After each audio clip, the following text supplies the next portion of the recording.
Hello everyone, Eric with OzoneTCG. Today we're taking a look at a Decade Cross Luxury Gaming 64-player tournament featuring the new Ishizu cards from Magnificent Mavens. Before getting into the video, credit to Decade. He runs the Duel Links meta, Master Duel meta. He's been doing a bunch of great stuff for the community over the past couple of years. Haven't personally interacted with him, but again, doing great work. Has a fantastic website ready and streams constantly, so credit to him, credit to all that.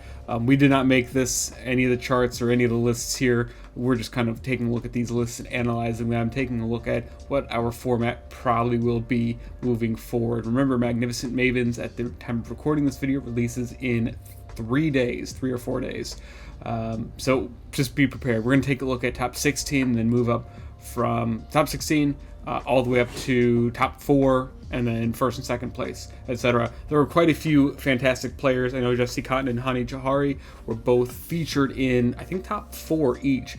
So it is not necessarily an easy tournament to play through. There were, I think, $3,000 in prizes, in cash prizing, which is really good for Yu-Gi-Oh standards. I wish we had more, but kind of neither here nor there. That's for a future video. First off, we're going to start off with David Magri. If I don't pronounce the names right, please apologize. My Italian is not great. Fluonderies, pretty standard list, maining Dark Ruler No More and Harpy's Feather Duster, and evenly matched. This is just to be able to go second versus Ishizu Tearlaments. Because evenly matched is pretty good versus that deck, also Dark Ruler No More does some work versus that deck depending on their board, if they're greedy or not. Otherwise, I mean, it's pretty standard. He's playing 2 Ryza, 3 of the God card D-Shifter. Ignore these limits. These are for, I think, Master Duel or OCG, one or the other. But he is playing Apex Avian in this side. I'm not really sure why. I guess he doesn't want to brick on. He'd rather have the 2 Empen and 2 Ryza rather than like 2 Empen, 1 Ryza, 1 Apex. That's the idea. This is pretty standard, though this is not great if you draw a Shifter. I guess you're really not going to try and play this versus decks that you'd rather have Shifter for. But there was an option, Featherstorm, pretty standard list otherwise. Besides the evenly matched and Dark Ruler No More, I think this card is going to be played in every single deck. Money is no longer an issue, not that it ever was for competitive players, but it's definitely not an issue even for budget players because it's being reprinted in Magnificent Mavens. Again, an all Ultra set, and you're pretty likely to pull it. Supposedly, there's data saying that you're more likely to pull some of the new cards just because of there are only like 10 new cards out of the 100 plus card set.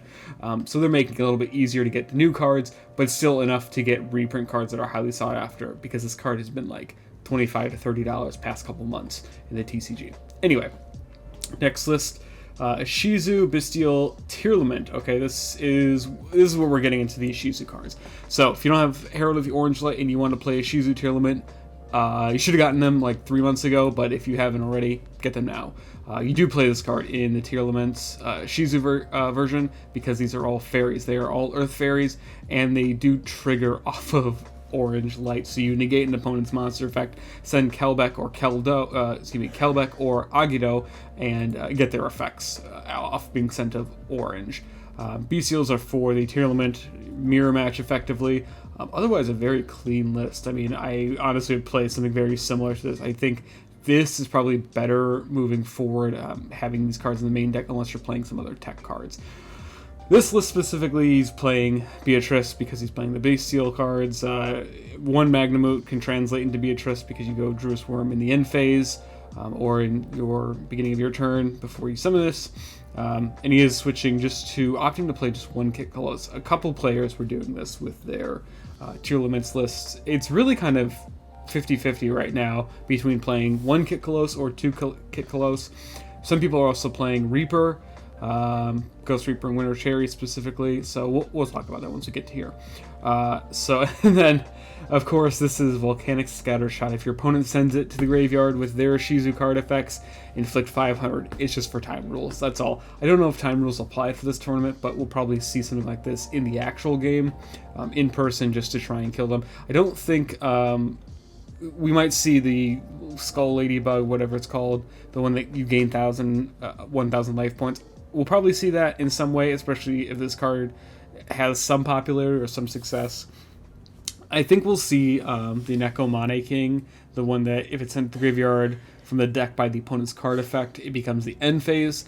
We'll probably see some of that being played, but I don't think that's very good because it triggers, so your opponent can still activate cards and effects, and it's mandatory, so unless you have your own mandatory effects on the opponent's on your turn, or the opponent's turn rather, they'll still be able to fusion summon, so they can still fusion 2 or 3 times in the same chain as Necromante King, and then it just doesn't do anything there. Interesting to see Tackle Crusader, and this is for Xyz plays to stop him from Xyz and Lynx. They can fusion. They probably won't be using the fusion materials on the field unless they absolutely need to, but this is a really cool way to play this, actually. And it's not once per turn doll, so you can use it versus basically any kind of deck, back row, anything like that. But basically it stops them from making Dweller, and that's a huge part, or Baguska, or if they've already made one or the other and you're able to trigger it after they summon Dweller or Baguska, then you can just book them and you won't have to deal with those. Again, Triple Attack Silence. This card is also reprinted in Mavens, so this is another good card to pick up. I think this is going to be a very strong card coming probably over the next at least 4 months. This is really its time to shine. Called by the Grave. Not sure why it's in the side, but I can see it just because it's so powerful. Evenly matched, and a going first trap versus the random decks. Good list. Borreload as the optional link 4. We'll talk about kind of deck building with Tearlaments and Ishizu moving forward in another video. There's basically a formula to do it now, which is really cool. Kind of hard to do that, or wasn't really possible previously. Another Fluwandereeze. Again, I think this format is going to be mostly either you're playing a shifter deck like Exosister or Fluwandereeze, or Ishizu Tearlament. That's probably how it's going to pan out. With some leeway, of course. I think Sprite becomes a shifter deck more so now than ever, and really the decks or variants of Sprite that can't play shifter, such as the Tri-Brigade variant, or don't want to, rather side that at best, just kind of die out, unfortunately. Another Dark Ruler, interesting Extravagance Duality ratio. I would play 3 of each. Kind of interesting, though, he's also playing Extravagance and Prosperity. That's the more interesting thing. I think you play one or the other, not necessarily both. There must have been a mathematical reason to play it, maybe just to make 40 as a kind of a 7th search card. Triple Evenly Matched. There it is. I mean, we'll see that a bunch this format. Honestly, if you want to play on a budget, Fluwandereeze is probably your best bet. It is not super difficult to play. There are some interactions you need to practice and know when to use. Otherwise, it's pretty good. So this Necromante King, as I was talking about, I think this is fine in other decks, but not in, if you're playing Tearlament, I wouldn't play this card. I just don't think it does enough. And then Necro Valley for, again, Tearlaments. I mean, pretty consistent, actually, side deck. I really like this, too. I love 3s and 1s for the deck, just any kind of deck. All right, next one. Sprites, this is kind of, some power going second spells. I actually really like this list. It's not playing Double Cross in the main. It is playing in the side, but I would play it in the main for like a locals format, but I can see playing it just in the side. Pretty standard Swap Frog. People are still playing that because you can still make Totally Awesome just with one extra monster. And Sprint just does so much for the deck now. Nimble Angler playing 2 of because it is the brick, but you do need to resolve it at least once to win. Pretty standard Sprite ratios. Pixies, I think, is more relevant now, being able to beat over stuff like Time Thief Redoer and not Baguska, but some of the Beast Shield cards. And then pretty standard Fenrir. I think this is one of the best cards ever printed, especially since it's so generic. I love this card so much. It's so good. As a side deck option in Tearlaments, post Photon Hypernova, in its own deck, Kashtira in Photon Hypernova. We'll talk about that format later on, though. I love the card. I'm so glad it was printed. It's powerful. It's broken. Completely unfair, but it's fantastic. And then a bunch of power spells. So Change of Heart, Mind Control, Triple Tactics Talents, kind of Prosperity, just to dig for those power spells. Enemy Controller, and Foolish Burial. So this is for Nimble Angler, which I think is fine, honestly, because you're not really going to shifter so if they do play Shifter, you're obviously not going to activate it, but it's just another option if they don't have Shifter. The one downside, though, to playing Foolish is that it does telegraph that you're playing Angler if you do anything else first, unless you're just doing Foolish Burial. However, they may fear Gamma, and they may just wait until you activate Nimble Angler until it resolves to activate Dweller, as to not straight up lose to Gamma, unless they have also Rule Karos, but that does not play around super polymerization. There's a whole metagame theory we have to talk about too, because turn interaction is going to be very difficult in this format. This is not for beginners. This format is not for beginners. This reminds me of Sky Striker Orcust, where you need to know what you're doing every single turn. If you don't, you're probably not going to do well, unfortunately. But usually the better mirror match player will end up doing better, unless they just don't draw well. Very interesting. Side deck, 3 Necomante King, 1 Thunder King Ryo. I guess this is for Sprite or something. I guess could see Sprite, Tearlament to an extent. Not a bad card, but I don't know if I would play this, but maybe it's just for numbers again. This card's interesting. I've seen this pop up a few times. End of Anubis, while it's faced from the field, all effects of spell, trap, and monster effects that target a card in the graveyard or that activate in the graveyard are negated, so you can tribute summon this. Because it is a 6, you go like Sprite Starter, activate Sprite Blue, summon Jet, whatever you want, tribute over for this. So it does negate like Tearlament activations, Ishizu activations, etc. And it is 2500, so it's a really good beater. It is basically a better Summon Skull in that case, but it actually has a real effect. The fact that it also targets a card will come up with some effects, like if you mill Heartbeat and Suliak, then it negates that effect. I guess just for that targeting protection. Chaos Hunter. Now this is a pretty good card versus Ishizu. Turns off half of their effects, but doesn't turn off the other half. It does turn off Bestial cards, so we'll probably end up seeing this. Also turns off Evenly Matched, because this player was playing 3 in the side, and it is very good against Sprite and versus Ishizu Tearlament. Silent Graveyard. This is really strong, especially if you can go like Nimble Angler. It's going to be insane. It will negate Nimble Angler, but if they happen to negate it, for example, with any card effect, then you'll still get Nimble Angler's effect. And then, of course, the 1 Double Cross. Overall, not a bad list at all. Mannequin Cat, okay, I see, is for Thunder King Rye. That's for the mirror. I see it now. There it is. End of Anubis for Fiends. I don't know if there's a way they can search it. I'm trying to think of a Fiend. I'm probably just not remembering something for a Fiend for Mannequin Cat. Maybe it's for Chaos Hunter in the mirror. I'm not sure. Someone clarify with that, or we'll take a look at it another time. Interesting that there are no higher than rank 2 monsters. So it is just relying on Sky Cavalry and Zeus, and a 3200 Gigantic Sprite, and Onibamaru Soul Sweeper. Glad this got a hollow reprint. This card's insane, especially for this format. Alright, moving on. Ishizu Tearlaments, pretty standard. You can play the 1 Diviner. This is main deck crime to play against Evenly Matched, because again, Evenly Matched is very good versus this deck. Very few opportunities to use this. Also for Lingaribo, if they give you Nightmare Corruptor Ibli, you can use this.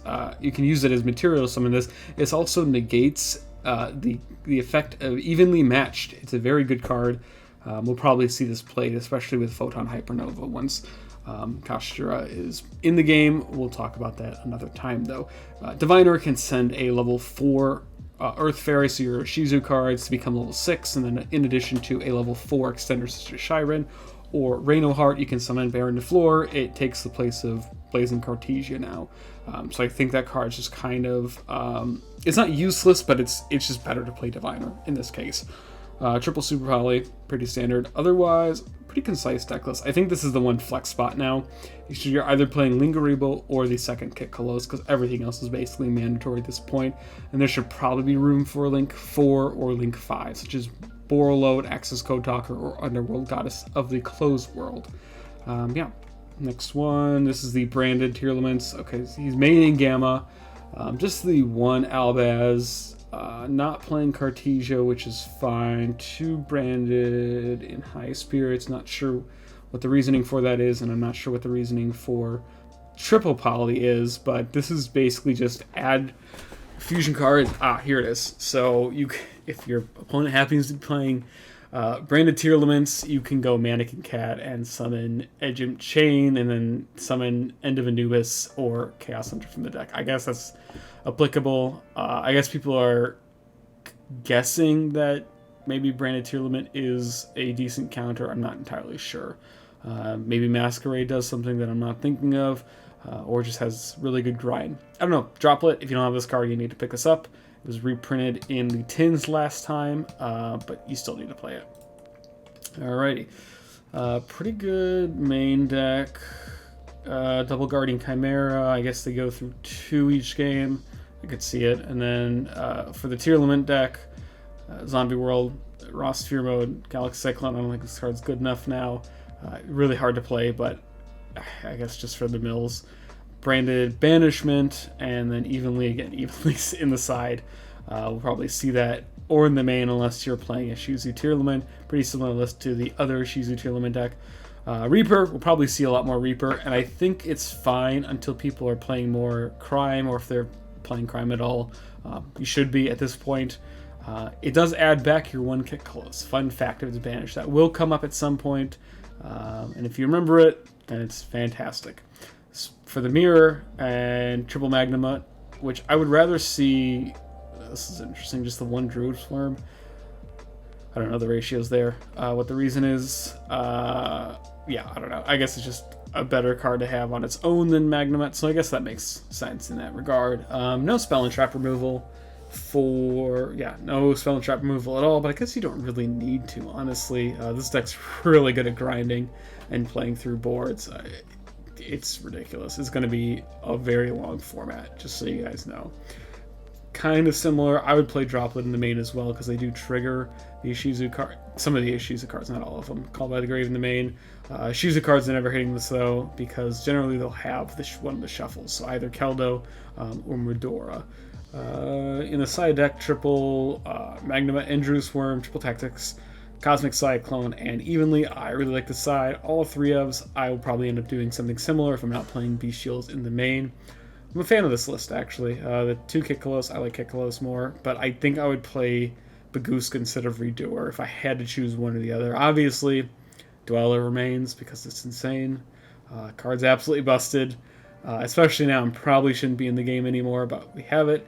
You need to play this if you're playing Tearlaments or any rank 4 deck that isn't xenophobic like Exosister. I'd play Bagooska, though, over Redoer. That's just me. Maybe Redoer will end up being better. Honestly, I could see it. Another Sprite list, one of the other only sprites. Double Fenrir, replacing that. It's fine. Skullmeister, pretty good card, too, honestly. I don't think this card's terrible. I'm not a huge fan of it, but it's probably fine versus Ishizu Tearlament, and I think that's just what you have to build against. Its primary focus is to build against that deck. Double Swap Frog, I could see it because you don't need the 3rd, technically. You only need to ever have the 2. You'll never really summon the 3rd. Some people do play the 3rd just to increase the consistency of seeing it. Your odds of seeing it in the opening hand, about 33%. Probably is better to play 3, but you can still get away with 2. Imperm, I love this card, but I just don't think it's good anymore, or as good, because you do need to play either your Bestial cards or some of the Ishizu Tearlaments summon themselves during the opponent's turn. And then Mourner, this is fine. Cards like, not bad. Trigger rules are weird in a TCG compared to OCG, so this card doesn't work quite as well in the OCG as it should, or excuse me, here compared to the OCG. But that's fine too. Daigusto Phoenix, love this card. And basically, it is just, I mean, rank 2, link 2 toolbox. That's what it is. Evenly again, we'll see this the entire format. Lightning Storm. I didn't mention this previously, but Lightning Storm is also a really good card to pick up from Mavens because it's so cheap. Prismatic Secrets are already like $13 from the 2022 tins, and now it's even cheaper. And it'll probably be like $5 at most for the newest printing. Shifter, there it is. Shifter decks will be pretty good. Again, similar main deck. We'll end up seeing basically the same lists near the end of this format. For the most part, there's Lingaribo again. Again, people are experimenting with Ibli. Some people are not prepared for it, though. Just be aware of the card in the format, because there will be some decks trying to play it. I'm not sure. I think Sprite's going to be playing it. I think they're going to play it as a one-of, summon it off of Gigantic, link into Elf, and give Ibli to your opponent. Then if they don't have an out for it, they can't do anything. Or force them to use the normal summon on that. Otherwise, pretty good list. Lancia instead of Chaos Hunter. Magnemite, okay. Yeah, 2 Zombie World, 3 Reaper, because everyone's playing these cards. Good. Pretty good. Double Heartbeat immediately stuck out. And then the 3 Brandon High Spirits, 2 Scream, just some ratio differences, all equaling 40. I don't think there's a reason to go past 40. And the Tearlament engine is just so straightforward now. It's the exact 16 cards you have to play. 3 field spell terraforming, 3 of each monster basically. And then Suliak as the 17th card, and you usually play one or the other. But you can play both because the cards and decks are just that flexible. Underworld Goddess of Closed World, and he's also playing Wallow instead of Beatrice. This card is a DD Crow, basically. Yeah. He's also playing Beatrice, never mind.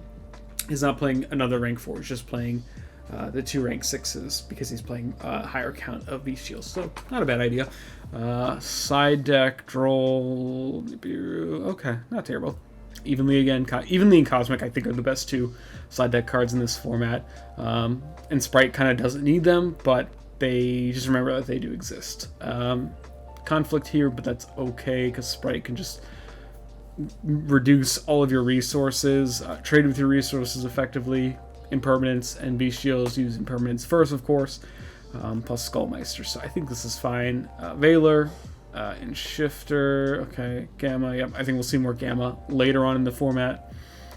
Sanctum, and this just functions the 3rd Sanctum in case to get the last Sanctum out of the deck. Not bad. Very similar list. Again, I'm not going to drone too much about them. This will probably be a point of contention later on whether or not Chaos Hunter is better than just having Lancia straight up. Lancia forces the opponent to immediately use their half of their Ishizu cards if they want to shuffle and make sure that your cards don't resolve, your Tearlament cards specifically.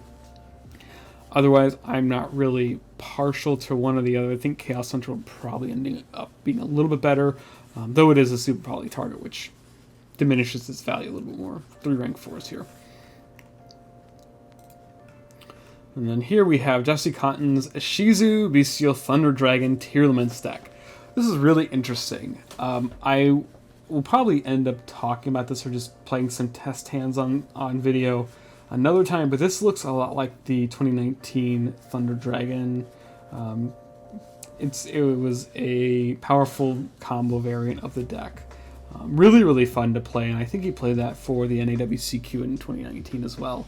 Just playing a minimal Tearlaments package. I think he's only playing, 3 Pearl Reno, 2 Shiren, 2 Havness, 1 Merly, no Reno Heart, so yeah, no Kaleido Heart, just going real close, and being able to toolbox in anything he needs, rank 4s, etc. I like this. I don't know if the ratios are necessarily the best, but it is a very, very cool deck. Usually want to go Thunder Dragon Roar for Thunder Dragon Dark, and Dark adds Hawk. That is the optimal play. If you can't do that, you can still search this off of Dark, but you really never want to use the second effect. You're just going to use this for the revival effect. And then really, I mean, honestly, these are pretty standard otherwise. Almost maximum Beast Shield cards, funny enough, because he plays the Branded Beast and Branded Regain. I really like this engine. Lubellion is a really powerful card, and it's good to see that these are already being played. We'll probably see more development with something like this, especially from Cotton, because he's known for Thunder Dragons. Interesting to see that double Levianeer rather than like another target, but I think Levianeer is just that good. Card's just kind of insane, especially if you're banishing 3 darks. Very optimal. So again, this is Toolbox, so the idea is to summon Heavenly Spheres, looks like an Appaloosa, and Rule Kolos, or Dweller, again for Super Poly plus Hope Harbinger. Maybe this is summoned it's either Appaloosa or Heavenly Spheres, plus Dweller or Rulkalos, and Wallow or Hope Harbinger. That looks like the combo line.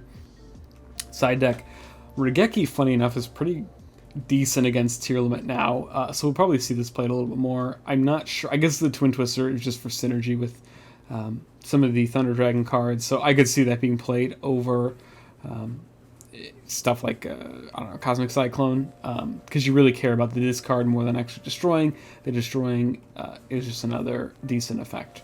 And he does have Branded Beasts, so at worst they protect Mystic Mind. You probably can still get to it. Tribute Summoning for a Bestial monster and then summoning Lubellion from the graveyard, because Lubellion does not activate to summon from the graveyard. You can still do it under Dweller. It's another positive part. Deity Crow, again, just for maximum hate against Ishizu Tearlament. Next, Hani Jahari, playing Ishizu Tearlament. I expected him to play this because he tends to play some of the best decks, and he plays it really well. Alrighty, triple Droplet, double Scream. Again, Scream is going to be an interesting card moving forward. I think we'll see either 2 ofs or 3 ofs rather than like straight 3 ofs or just 1 or none. Something like, we'll see mixes, especially because he's playing the double Soliac 1 Crime. I think this is a good ratio. Honestly, I really like this main deck. Overall, seems really, really strong and kind of difficult to play around. I also really like the extra minus Redoer. I love Redoer as a card. I just don't necessarily think it's required anymore. Again, I would just play Lingaribo instead. Otherwise, pretty solid list. 3 Reaper, 3 Raigeki, double Triple Cactus Talents, 3 Super Poly, 1 Called By, 1 There Can Be Only One. This is probably the best. Going first trap in Tearlaments that is not searchable. So, yeah, I really like this list, actually. I'll probably end up playing something very similar. We'll have a profile once the Ishizu cards are in and legal for the game, starting this week. And of course, first place, Ishizu Tearlaments, to the surprise of absolutely nobody. You guys can see the chart here. What did well, it was mostly Tearlament. And I'm not surprised. I think no one really is. It's probably going to be the best deck moving forward, especially more streamlined versions of the deck like we've seen here. Minimizing on Bestial cards. Again, he's only playing the 1 of. You could also theoretically play, I don't know, you could send Herald with Diviner, make it level 4, and then if you have Druid Swarm, summon Baron, target one of their cards, send it to the graveyard, and have Baron's Destroy going second. That is an option too. I'm not sure how good that actually is in reality, but we could see it. Again, maximal besides Ajido. I didn't actually take a look at other versions. Most people are playing 3 of these, and I think that's standard. I guess this is just for space, because he's playing the triple super polymerization in the main. Again, 1 Kit Kalos here, Lingaribo, and Redoer. Okay, not too bad. And then Magnamut in here. Artifacts should have been banned. Ghost Reaper, Zombie World, Artifact Sanctum. Pretty succinct, honestly. I think there are a few tech cards you should be aware of moving forward. That'll be for another video, just to consolidate everything, depending on the deck you're trying to play. Again, that'll be in a different video. Again, credit to Decade, though. Really, really good tournament, apparently. Didn't watch it, but we'll end up probably talking about its influence in the metagame, because this is so early. The set has not even released. So let me know what you guys think about this. If you like the Ishizu cards, if you like the Tearlament Ishizu, most likely Tier 0 representation in the TCG. I'm curious on what people think. I personally like more centralized formats like this, unless it's, if game ones take like 35 or 40 minutes, that goes into a different territory. But I'm not opposed to 1 deck formats, because it really shows generally the better player. It's very skill expressive, tend to be, but that's again another topic for another day. Let me know what you guys think about these results and what you are playing for the next format. Eric with OzoneTCG. Thank you as always for watching.